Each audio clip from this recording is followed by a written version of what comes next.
दुनिया की ऐसी रहस्यमयी घटनाएं जिन्हें वैज्ञानिक आज तक नहीं समझ पाए। Number 7, monarch butterfly migration. अब जरा इस नजारे को देखिए। हजारों लाखों तितलियों को एक साथ देखकर आपको भी हैरत हो रही होगी। दरअसल हर साल 2000 माइल्स का रास्ता तय करने के बाद यह तितलियां यहाँ पर माइग्रेशन के लिए आती हैं। लाखों की संख्या में यह तितलियां यहाँ आती हैं, जो देखने में वाकई बहुत ही शानदार नजारा होता है। Number 6, snowfall in Saudi. वैसे तो सऊदी अरब एक गर्म जगह है जहाँ पर बारिश भी बहुत मुश्किल से ही होती है, लेकिन क्या हो अगर ऐसी जगह पर अचानक से बर्फबारी होने लगे। सुनने में यह इम्पॉसिबल लगता है, लेकिन ऐसा ही हुआ था। कुछ सालों पहले जब यहाँ पर भयंकर बर्फबारी शुरू हो गई, यह देखकर लोग हैरान थे। दरअसल यह एक नेचुरल फिनोमिनॉन थी जो सच में बहुत ज्यादा रहस्यमयी थी। हालांकि इसके पीछे की वजह तो नहीं पता, लेकिन उस समय इस घटना ने वैज्ञानिकों के भी होश उड़ा दिए थे। Number 5, Christmas island crabs. अक्सर समुद्र के किनारे एक दो केकड़े देखने को मिलते हैं, लेकिन ऑस्ट्रेलिया के क्रिसमस आइलैंड पर हर साल एक निर्धारित समय पर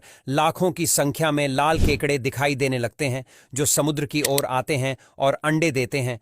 अंडे देने के बाद यह समुद्र में चले जाते हैं। पर सबसे रहस्यमयी बात यह है कि यह घटना क्यों होती है और यह केकड़े कहां से आते हैं। इन केकड़ों की वजह से यहां रहने वाले लोगों को भी दिक्कत होती है, क्योंकि लाखों की संख्या में यह केकड़े हर जगह पर नजर आते हैं। Number 4, fish rain. पानी की बारिश के बारे में आपने कई बार सुना होगा, लेकिन क्या आपको पता है कि इस दुनिया में मछलियों की भी बारिश होती है, यानी कि आसमान से मछलियां बरसती हैं। ये नेचुरल घटना बहुत ही ज्यादा दुर्लभ है, लेकिन प्रकृति की इस घटना ने वैज्ञानिकों को भी सोचने पर मजबूर कर दिया था। पर बाद में वैज्ञानिकों ने इसके पीछे का कारण पता लगाया।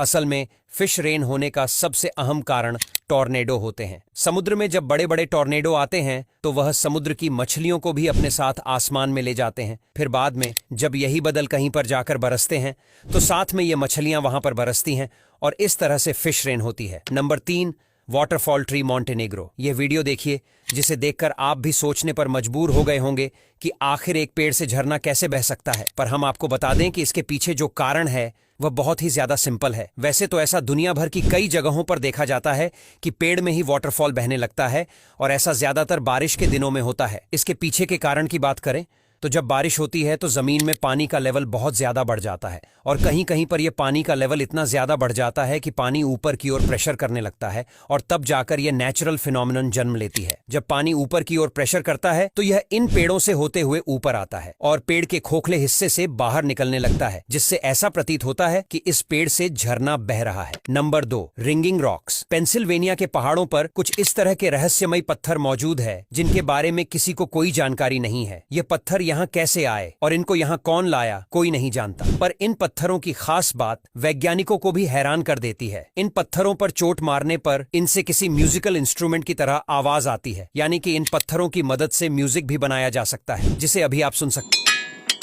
यहाँ के हर एक पत्थर से अलग अलग आवाज आती है, जो म्यूजिकल इंस्ट्रूमेंट्स की तरह होती है। आपको बता दें कि इस तरह के पत्थर हमारे भारत में भी पाए जाते हैं, पर इन पत्थरों का रहस्य क्या है वह किसी को नहीं पता। नंबर 1, सी फॉर्म। समुद्री झाग के बनने के कई कारण होते हैं, जैसे कि समुद्र में ज्यादा जानवरों के मरने, या फिर समुद्र में बहुत ज्यादा केमिकल की मात्रा होने पर भी समुद्री झाग उठाती है। इसके अलावा समुद्र में नमकीन पानी में हलचल होने पर भी समुद्री झाग उठती है, और कई जगहों पर यह झाग बहुत ज्यादा हो जाती है, जो समुद्र के किनारे पर ऐसी दिखाई देती है और तूफान की वजह से कभी कभी रिहायशी इलाकों में भी पहुंच जाती है, जहां पर यह सब कुछ ढक लेती है, जिसकी वजह से वहां का नजारा बहुत अजीब दिखाई देता है, जिसे आप स्क्रीन पर भी देख सकते हो। कभी कभी तो ऐसा लगता है कि जैसे कई सारे बादल जमीन पर उतर आए हो। पर हम आपको बता दें कि यह झाग कभी कभी बहुत जहरीले भी होती है, क्योंकि इसमें कई तरह के केमिकल भी होते हैं। अब यहां तक वीडियो देख ली है तो फिर वीडियो को लाइक और शेयर करना बिल्कुल भी मत भूलना। धन्यवाद।